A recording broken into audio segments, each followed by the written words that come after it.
Hello friend, welcome to the ministry of update. इस video के माध्यम से जो आपको अपडेट देना है बेसिकली वो यूनियन पब्लिक सर्विस कमीशन की तरफ से। यूनियन पब्लिक सर्विस कमीशन क्या करता है, आपका जो non teaching post, non technical post होती हैं उनको तो एडवर्टाइज़ करता है अपने रेगुलर रिक्रूटमेंट में, लेकिन इसके अलावा डिफरेंट मिनिस्ट्रीज़ डिपार्टमेंट्स में जो आपके टेक्निकल पोस्ट होती हैं तो गैजेटेड लेवल की, उनके लिए अपना ये डिफरेंट टाइम पे अपने एडवर्टीजमेंट पब्लिश करते हैं और उसमें कैंडिडेट्स अप्लाई करते हैं। बेसिकली इसमें कुछ टेक्निकल क्वालिफिकेशंस और कुछ टेक्निकल एक्सपीरियंस की रिक्वायरमेंट होती है। तो यूपीएससी इसके लिए शॉर्टलिस्ट करने का क्राइटेरिया, सिलेक्शन का क्राइटेरिया क्या अडॉप्ट करता है कि बहुत टाइम जब नंबर ऑफ़ कैंडिडेट्स किसी पर्टिकुलर पोस्ट के लिए बहुत से ज़्यादा कैंडिडेट्स अप्लाई करते हैं तो उस टाइम में क्या करते हैं कि आरटी यानी कि रिक्रूटमेंट टेस्ट कंडक्ट कराते हैं for short listing the candidate for interview, and after this ये इंटरव्यू कंडक्ट करा करके अपना रिक्रूटमेंट प्रोसेस को कंप्लीट करते हैं। बट मेनी अ टाइम्स जब कोई ज़्यादा ही टेक्निकल क्वालिफिकेशन होती है जिसमें कुछ टेक्निकल आपका एक्सपीरियंस की रिक्वायरमेंट होती है और उसमें ऑब्वियसली बात है कि less number of candidates apply करेंगे ऐसी पोस्टों के लिए, तो उसमें क्या करते हैं ये कि आपका शॉर्टलिस्टिंग जो है कुछ क्राइटेरिया जो है आपका एक्सपीरियंस वगैरह का या क्वालिफिकेशन का, उसको ही इन्हेंस कर देते हैं फॉर शॉर्टलिस्टिंग द कैंडिडेट्स कि कैंडिडेट्स मीट हो जाएँ इंटरव्यू के लिए, और आफ्टर दैट इंटरव्यू कंडक्ट करा करके आपका रिक्रूटमेंट प्रोसेस को कंप्लीट करते हैं। तो इसी कड़ी में आप देख सकते हो कि इन्होंने under the advertisement number 7/2025 vacancy number ये थी आपकी 12 पोस्ट एडवर्टाइज़ की गई थी आपकी असिस्टेंट माइनिंग जियोलॉजिस्ट की इंडियन ब्यूरो ऑफ माइंस में, मिनिस्ट्री ऑफ माइंस में, ठीक है।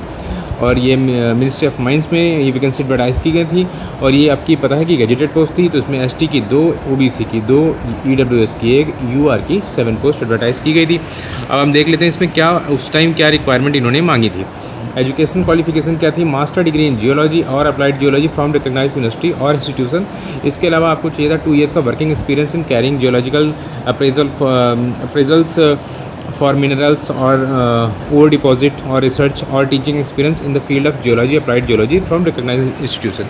तो जो भी कैंडिडेट्स इसके साथ एलिजिबल थे उन्होंने अप्लाई कर दिया। अब ठीक है, अब इन्होंने क्या लिखा है, मॉडलिटीज़ अडॉप्ट क्या किया है इन्होंने, मतलब बेसिकली शॉर्टलिस्ट करने का जो क्राइटेरियाज़ क्या अडॉप्ट किए हैं। तो देखिए, क्योंकि अलग अलग कैटेगरी ऑफ द पोजीशंस हैं तो इसके लिए अलग अलग क्राइटेरिया इन्होंने अडॉप्ट किया है, वो आप इसमें पढ़ लो। हम बेसिकली इस पर बात करेंगे आपकी। देखिए, आपकी 2 एसटी कैटेगरी की वैकेंसी हैं। अब यहाँ पे क्राइटेरिया क्या अडॉप्ट किया गया ये आप देखो, ठीक है। EQA यानी कि एसेंशियल क्वालिफिकेशन है, दैट इज़ आपकी जो मास्टर डिग्री जियोलॉजी और जियोलॉजी या समथिंग जो भी आप था उसमें सब्जेक्ट, उसमें जो भी था वो तो रिक्वायर्ड है। साथ में जो 2 साल का एक्सपीरियंस था उसको 50% रिड्यूस कर दिया, तो दैट मीन्स अब उनको 1 ईयर का एक्सपीरियंस चाहिए बिकॉज एसटी कैटेगरी में कैंडिडेट्स नहीं मिले होंगे। तो इस क्राइटेरिया के बेसिस पे आपके ये टोटल 15 कैंडिडेट शॉर्टलिस्ट हुए फॉर इंटरव्यू। ये डायरेक्ट इंटरव्यू देंगे विदाउट एनी एग्जामिनेशन, ठीक है। ये यूपीएससी भवन में जाके अपना ये एग्जामिनेशन देंगे और कुछ में रिमार्क्स लिखे हैं तो अपने अकॉर्डिंग आप देख लेना। अब जो एसटी कैटेगरी के रेस्ट ऑफ द कैंडिडेट्स हैं उनके लिए देखिए आपको यहाँ लिखा है LEQ, मतलब less of lacking essential qualification बी, यानी कि एक्सपीरियंस की बात होगी। तो ये कैंडिडेट ये शॉर्टलिस्टिंग के क्राइटेरिया में तो थे, 20 कैंडिडेट इनको इस जोन में कंसिडर तो किया गया था, बट इन रीजन्स की वजह से इनको कंसिडर नहीं किया गया, जो दिखा रहा है कि आपका एसेंशियल क्वालिफिकेशन भी, दैट मीन्स एक्सपीरियंस के बेस पे इनको शॉर्टलिस्ट नहीं किया गया, ठीक है। इसके अलावा कुछ है कि रीज़न दिए हुए हैं कि क्या रीज़न है, किस वजह से रिजेक्ट किया गया है। अब हम बात करेंगे जो 2 पोजीशन आपकी ओबीसी कैटेगरी की। अब यहाँ पे देखिए, ओबीसी कैटेगरी में ज़्यादा नंबर ऑफ कैंडिडेट्स होंगे, तो इन्होंने क्या किया, जो क्राइटेरिया 2 ईयर्स का था एक्सपीरियंस का उसको बढ़ाकर 3 year and 1 month and more कर दिया। मतलब अब 2 साल का एक्सपीरियंस की रिक्वायरमेंट नहीं है, अब 3 साल का एक्सपीरियंस, 3 साल एंड 1 ईयर 1 मंथ के एक्सपीरियंस की रिक्वायरमेंट है, या फिर इससे ज़्यादा के एक्सपीरियंस की रिक्वायरमेंट है इनको, ठीक है। अब इसमें आप इसके बाद भी देखिए, क्राइटेरिया इन्हांस करने के बाद भी टोटल आपके कितने कैंडिडेट शॉर्टलिस्ट हुए हैं। आपके टोटल इतने कैंडिडेट यानी कि 49 कैंडिडेट शॉर्टलिस्ट किए गए हैं फॉर इंटरव्यू, ठीक है। 2 पोजीशंस के लिए 49 कैंडिडेट शॉर्टलिस्ट किए गए, ये भी डायरेक्ट आपके इंटरव्यू में एलिजिबल हो जाएंगे। और जो जोन ऑफ कंसिडरेशन में एप्लीकेशंस थी उसके अंतर्गत देखा जाए, ये जो कैंडिडेट्स हैं आपके जो इसेंशियल जो आपका lacking of essential qualification 68 candidate जो थे इनको रिजेक्ट कर दिया गया इस ग्राउंड पे कि जो शायद उनका जो बढ़ा हुआ क्राइटेरिया था उसको भी फुलफिल नहीं कर पाए, या जो इनका इनिशियल क्राइटेरिया था उसको भी फुलफिल नहीं कर पाए। नाउ अब हम बात करेंगे आपका जो अगला है EWS कैटेगरी की जो एक पोजीशन है इसमें। तो इसमें आपका जो है सिंपल है, EWS में इन्हें कोई एक्सपीरियंस की इन्हेंस नहीं किया गया, सिंपल है। आपका जो मास्टर डिग्री चाहिए और प्लस 2 ईयर का एक्सपीरियंस चाहिए उस पर ही एज इट इज़ इन्होंने शॉर्टलिस्ट किया। इस शॉर्टलिस्ट के दौरान आप देखा जाए तो टोटल 8 कैंडिडेट्स आपको EWS कैटेगरी में मिले हैं जो एलिजिबल हैं, और इसके अलावा देखा जाए तो 19 कैंडिडेट्स का रिजेक्शन किया गया। ये जोन ऑफ कंसिडरेशन में थे बट इनको शायद एक्सपीरियंस रिक्वायरमेंट की वजह से जो एक्सपीरियंस था वो फुलफिल नहीं कर रहे थे, इसलिए इनको रिजेक्ट कर दिया गया। ठीक है, अब बात करते हैं जो बचा हुआ आपका जो सबसे मेजर वैकेंसी जिसमें थी आपकी 7 वैकेंसी जो अनरिजर्व कैटेगरी की थी आपकी। ये इनके लिए देखिए क्राइटेरिया क्या किया गया, वही ओबीसी वाला क्राइटेरिया अडॉप्ट किया गया, EQA प्लस EQB यानी कि essential qualification A plus B और एक एसेंशियल क्वालिफिकेशन B को आपको इन्हेंस किया गया है 3 ईयर्स एंड 1 मंथ और मोर। तो अगर इस क्राइटेरिया के बेसिस पे देखा जाए तो आपके टोटल 44 कैंडिडेट्स जो हैं वो शॉर्टलिस्ट किए गए हैं इस वैकेंसी के लिए। ठीक है, ये आपके 44 कैंडिडेट्स के रोल नंबर दिए गए हैं। और इसके अलावा जो रिजेक्शन है उस 73 कैंडिडेट्स का है। यहाँ पर आप देख सकते हो कि 73 कैंडिडेट्स आपके रिजेक्ट किए गए हैं इसके अंतर्गत। ये 73 कैंडिडेट्स की आपकी लिस्ट है। ये है टोटल 73 कैंडिडेट्स आपके।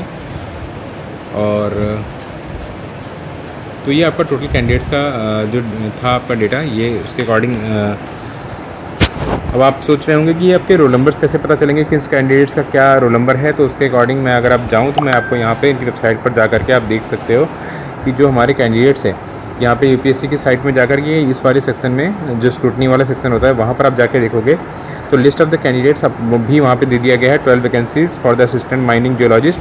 ठीक है, तो इसमें आप यहाँ क्लिक करोगे और यहाँ से देख सकते हो कि वो जो आपके जो कैंडिडेट्स हैं टोटल 596 आई थिंक कैंडिडेट्स हैं ये टोटल। 27 पेजेस की PDF है, तो इसमें हम देख लेते हैं। हाँ, 596 आपके टोटल कैंडिडेट्स हैं ये जिन्होंने अप्लाई किया था। तो यहाँ से देख सकते हो किन किन के एप्लीकेशंस एक्सेप्टेड हैं, किन के रिजेक्ट किए गए हैं। और इस PDF का जो एप्लीकेंट लिस्ट है, साथ ही साथ जो आपका स्क्रूटनी का जो नोटिस है, इन दोनों के लिंक मैं आपके इस वेबसाइट वीडियो के डिस्क्रिप्शन बॉक्स में डाल दूँगा, वहाँ से आप इजीली देख सकते हैं। और साथ ही साथ जो भी कैंडिडेट्स इन प्रकार के वैकेंसीज़ के लिए अप्लाई कर रहे हैं वो कंटिन्यू आप यूपीएससी की वेबसाइट को देखते रहिए। बिकॉज मैनी टाइम्स क्या होता है कि अगर आपके में छोटा सा भी कुछ स्क्रूटनी में प्रॉब्लम्स आती हैं, कुछ आपके सर्टिफिकेट नहीं दिए आपने, तो यहाँ पर एक आपको मौका मिलता है। मौका आपको मैं दिखा दूँ क्या मौका मिलता है। देखिए, अब जिन भी कैंडिडेट्स को कोई रिप्रेजेंटेशन वगैरह देनी है, कुछ आपको वो करनी है, तो ये जो आपकी साइट दी गई है यहाँ पर teams-rect@gov.in, उस पर आप 20/3/2026 या उससे पहले आपको अपना जो भी रिप्रेजेंटेशन देना है आपके रिजेक्शन के अगेंस्ट वो दे करके आप इसमें मतलब अपना रिप्रेजेंटेशन दे करके अपना कैंडिडेचर वैलिड रखने की रिक्वेस्ट कर सकते हैं। ठीक है, और इसके बाद आपकी फाइनल स्क्रूटनी की लिस्ट आएगी। अगर हो सकता है कि आपके रिप्रेजेंटेशन अगर आपका एक्सेप्ट हो गया तो आपका फाइनल स्क्रूटनी में नाम होगा, अदरवाइज़ ये लिस्ट उस अकॉर्डिंग फिर फाइनल हो जाती है और फाइनल लिस्ट आ जाती है कि ये कैंडिडेट सब कॉल किए जाएंगे फॉर द इंटरव्यू। और उसके कुछ दिन बाद इंटरव्यू का शेड्यूल जारी कर दिया जाता है यूपीएससी द्वारा, और फिर वो कैंडिडेट्स इंटरव्यू में अपीयर होते हैं। आफ्टर दैट इंटरव्यू होने के विद इन द वीक बहुत बारी तो क्या होता है सेकंड या थर्ड डे ही आपका इसका रिजल्ट पब्लिश कर दिया जाता है। तो ये पूरा प्रोसेस था आपका यूपीएससी की जो हमारी जो नॉन रेगुलर पोस्ट हैं, जो टेक्निकल कैडर की पोस्ट हैं, उसके बारे में।